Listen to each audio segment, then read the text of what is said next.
जी बोलिए।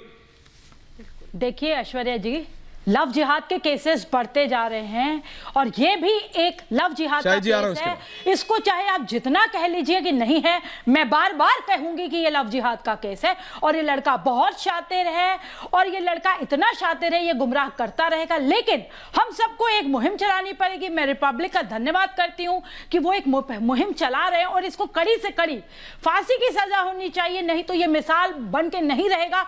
निकिता तोमर की day light में मर्डर हुआ था, अभी तक लड़के को फांसी नहीं हुई है। ऐसी इनको शय मिलती है कि हम बच जाएंगे, हम मर्डर कर दें, हम टुकड़ों में काट दें, हम ब्रीफ केस में बंद करते, हमारा कुछ बाल भी बाका नहीं होगा।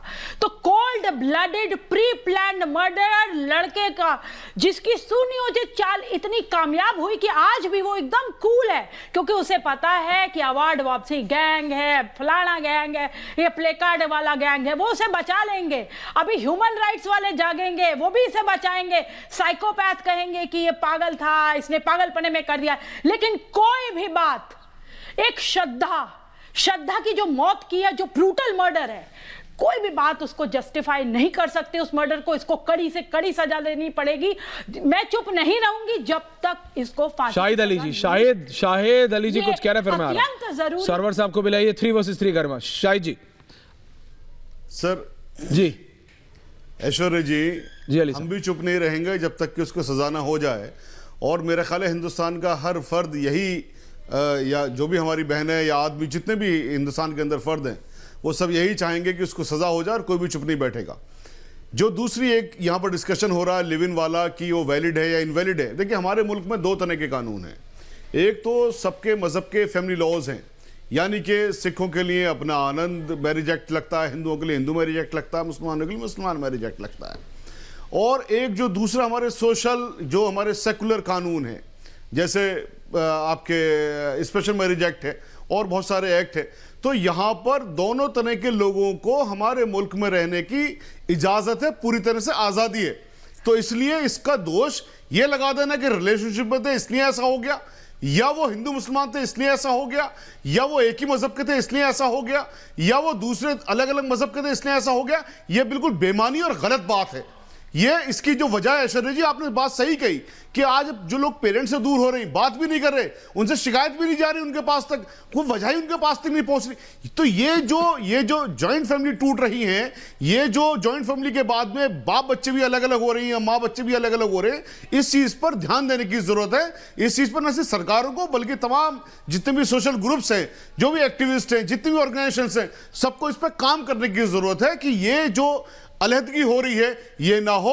एक दूसरे के साथ जब बात करेंगे, अपने विचार शेयर करेंगे, जो जुल्म हो रहा है वही बताएंगे। अगर ऐसा हो रहा होता तो शायद ये बच्ची बच जाती। नहीं, यही मैं कह रहा हूं शाहिद अली जी, शाहिद अली जी, अगर एक व्यक्ति ने या श्रद्धा ने या जैसी कोई भी लड़की, आई रियली मतलब आई डोंट वांट कोई भी ऐसा हो कहीं भी, बट ये रियलिटी है।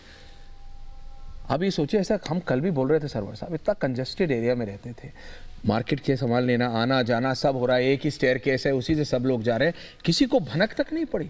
ऐसा तो है नहीं कि आदमी ने जितना प्लान किया, दिल्ली बम्बई से दिल्ली लाया, नहीं आया होगा, सिगरेट से जला रहा है, वो लड़की किसी से बात नहीं कर पाई, इतना सोशली डिस्कनेक्टेड। लिव इन हाँ या ना, उस पर हम बहस कर सकते हैं, 1 घंटे की डिबेट कर लेंगे, कोई दिक्कत नहीं। लेकिन जो सोशली हम लोग इतना कट रहे हैं। मैंने कभी ये नहीं कहा कि ये तमाम जो घटनाएं हैं इसका दोष पूरी तरह से लिव इन रिलेशनशिप पर डाल दिया जाए, ये मैंने कभी नहीं कहा।